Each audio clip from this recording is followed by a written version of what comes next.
alaikum wa rahmatullahi, ‘yan uwa barkanmu da yau.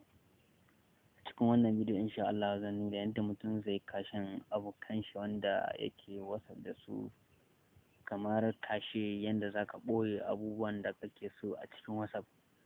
Yanzu zaka shiga cikin WhatsApp ɗinka ka ɓoye mutanen da haka da niyyar ɓoyewa wanda baka son ko wani ya amshi wayar ka shiga cikin WhatsApp ɗinka ya gane su. To idan haka yi musu wannan kashe insha Allah mutum ko ya shiga cikin WhatsApp ɗinka ba zai taɓa ganin waɗannan mutanen da ka ɓoye ba in ba kai ka faɗa, ko da ma ya san inda ake shiga a gansu.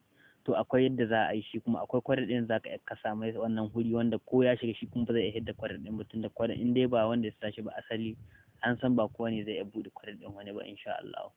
Kafin mu shiga cikin bidiyon ɗan uwa ina da roƙo da mai kallo ya danna min subscribing sannan ya muna like da ya ƙararrawa domin samun sababbin bidiyon nan mu insha Allah cikin sauƙi. Abin da za ka yi shine dama za ka yi amfani da WhatsApp GB ko kuma WhatsApp WhatsApp waladduwa WhatsApp ko kuma dai sauran WhatsApp dai wanda WhatsApp biyu ne kai ba sa wannan abin, daga WhatsApp Messenger sai WhatsApp Business suna wa'anga ba sa wannan, amma idan dai ka amfani da wannan kala WhatsApp insha Allah duka suna yi. Shi kuma wannan ne a ji muku link ne ka samu description insha Allah. Abin da za ka shiga cikin WhatsApp ɗin ga gashi nan wannan WhatsApp ɗin ga shine za mu yi amfani da shi gashi nan kuna gani. Za ka shiga ciki ne kamar hakan ga kun gani gashi nan wannan mutanen da nake mu'amala da su na ga sauran gurgurun nan da nake da su gashi kuna gani. Yanzu sai ina kokarin in yi kashin wasu wanda ba na son a gansu, kenan ya mutum zai yi. Kun gani yanzu haka sai na ɗauki wannan nake son in yi kashin ga lambobin nan na sauran abokaina, bari in ɗauki wannan lambar ɗin ku gani. Za ka taushe ta kamar haka, in ka taushe ta kamar haka sai ka taɓa wannan hurin, in ka taɓa ta ga yanan sai ka zaka wanganan na ƙasan ka taɓa hide chat ɗin ka.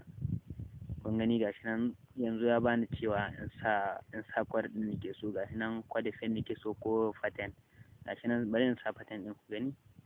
Gashi nan zan zaɓi shi ma irin wannan nake so kamar haka sai in saka, bari in sa wannan kuna gani wannan shine na zaɓa in sa. Yanzu nan kuma gashi saboda kwad ɗin wani lokaci kun san mutum zai amince kwad ɗin shi shine ya baka damar cewa ka sa sunan ka ko kuma ka sa wani abu wanda baka saurin manta, saboda ko da kwad ɗin ya kuce maka da ka rubuta shi sai ya fitar ma da wannan kwad ɗin insha Allah. Bari in sa Ibrahim ku gani, gashi kuna gani na sa Ibrahim, wannan sunan shi ne zaɓa, bari ku gani yanzu gashi nan na aza shi.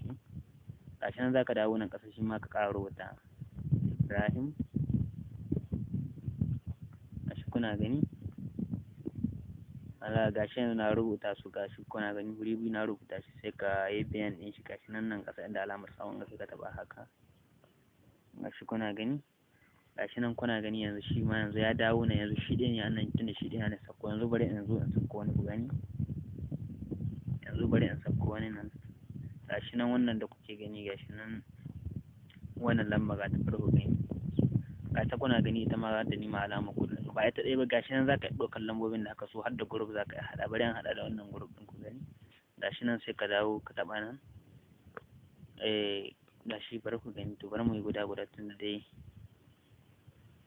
gashi kuna gani sai ka taɓa head chat ɗin ga kun gani ya tafi can, gashi kuna gani.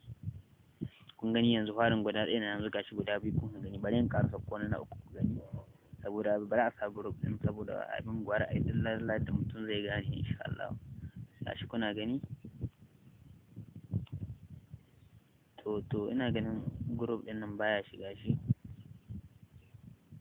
ba group ba zai shiga ba ashe, dole sai dai ka sa bakin lambobi irin waɗannan kuna gani. Gashi nan sai ka sa wannan ka gani, gashi nan na sa jan guda uku kuna gani. Yanzu gashi nan hakan ga yanzu abin da za ka yi shine yanzu ka ganin gashi nan yanzu sai ka koma cikin WhatsApp ɗin kamar haka. Ya za ka yi shigan su kun gani haka babu sunan, kenan ƙaƙana mutum zai yi shigan su so riga sun ɓoye ta. To sai ka saka nan inda alamar sunan WhatsApp yake nan sama, gashi nan sai ka taɓa haka.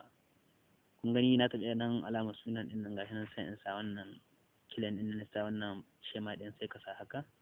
Gashi nan kuna ganin lambobin sun hita. To kuma idan ka kokarin ka hidda wannan abin da cikin, idan ka san komai lokaci bukata ne, akwai lokacin baka bukata hakan kana son ka hidda sai ka taushe kamar haka. In ka taushe kamar haka sai ka koma nan gashi nan head chat din gashi nan haka kun gani ya hita yanzu haka. da haka za ka yi duka ka hidda lambobin da ka sa in kaya sun ka hidda su gasu nan kuma na hidda guda biyu na bar guda ɗaya. Bari in hidda gaba ɗaya dai ku gani. In gani ga shi haka duk sun fita yanzu sun koma can, sun koma wurin su. Yanzu bari in koma cikin WhatsApp ɗina ku gani duka suna nan sun dawo wurin su na da.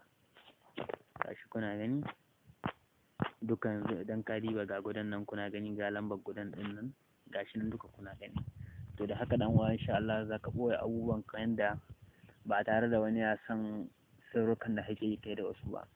To insha Allah nan muka dakata da wannan darasi, sai insha Allah darasi na gaba za mu yi bayani akan wasu abubuwa a cikin wannan